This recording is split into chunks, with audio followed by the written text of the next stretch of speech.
আবার 24 পরগনার মা বলে না, ও পূর্বে কপিলে পাড়ার মা বলে না, ও গঙ্গা সাগরের মা বলে না, ভালো করে শুনে নাও। আল্লাহ নবী কি বললেন? আলমার আতুইদা সাল্লাত খামসাহা।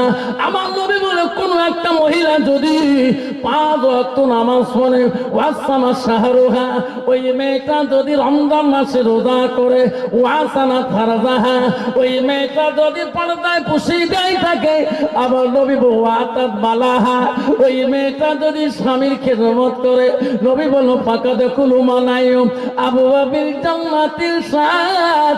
নবী বলল ওই নারীদের জন্য আল্লাহ 8টা জান্নাতের দরজা খোলা রাখবে। নাই থাকবে।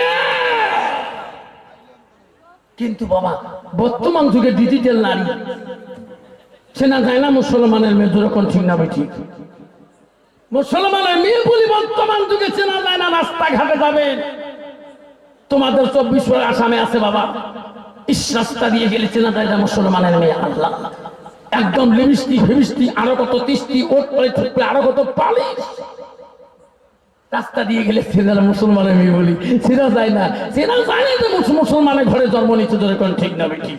কারণ মেয়েটার ভিতরে আল্লাহর কোরআনের অভাব আসার জন্য আজকে মেয়েটা এই অবস্থায় আজকে সমাজে আজকে এইরকম করে চলতেছে। কারণ মুসলমানের মেয়ে বলি পরিচয় নাই। আল্লাহ রাসূল বললেন ওয়া তুমি মুমিনের ঘরে জন্ম নিয়েছো, তোর পর্দা করাটা আল্লাহ ফরজ করেছে, যেরকম সুবহানাল্লাহ।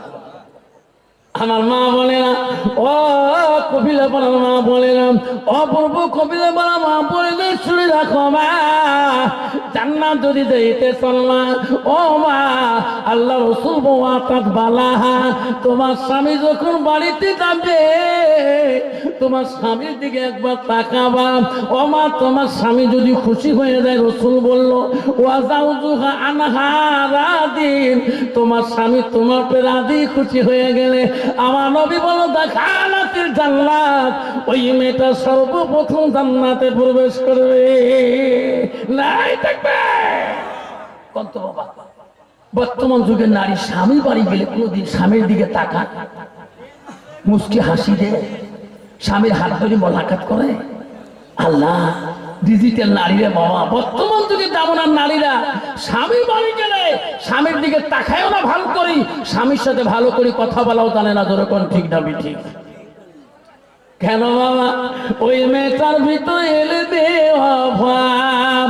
ও মা বলে না, শুনে রাখো মা, আল্লাহ রাসূলের প্রথম স্ত্রী ছিল না হযরত খাদিজাতুল কুবরা, মারে নবীজি দ্বিতীয় স্ত্রী ছিল হযরত মা সাউদা রাদিয়াল্লাহু আনহা, মা নবীজি তৃতীয় স্ত্রী ছিল হযরত মা আয়েশা সিদ্দিকা, নবীজির চতুর্থ বিবি ছিল হযরত মা জয়নব, নবীজির পঞ্চম স্ত্রী ছিল হযরত মা হাফসা, নবীজির 6 নম্বর বিবি ছিল হযরত উম্মে হাবিবা, নবীজির 7 নম্বর বিবি ছিল হযরত উম্মে সালমা, নবীজির 8 নম্বর বিবি ছিল হযরত মাইমুনা, নবীজির 9 নম্বর বিবি ছিল হযরত সুফিয়া, নবীজির 10 নম্বর বিবি ছিল হযরত রায়হানা, নবীজির 11 নম্বর বিবি ছিল হযরত মারিয়া।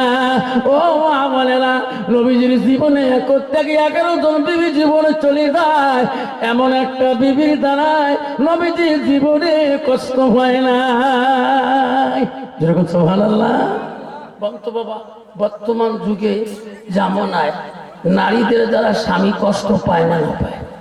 চাচা পায় না? কত নারী আছে স্বামী কিলে কিলে স্বামী পর্যন্ত ধমক দেয়। আসামে আছে বাবা, স্বামীর কাছে কত স্বামী আছে, স্ত্রীকে কি ভয় করে? ভয় করে না? কয়েছে বেশি বাবা বাহাদুরি করেন না। কেন? তুমি কোন বংশে আত্মীয় করছো না? হায় বাবা, সেটা তো আমরা ভয় খায়। আর কয় জানো আমার ভাইয়ের খবর জানো? কয় জানি। আর কোনোদিন গালি দিবে আমাকে? না দেবো না, তুমি যা করো আমি দেবো না।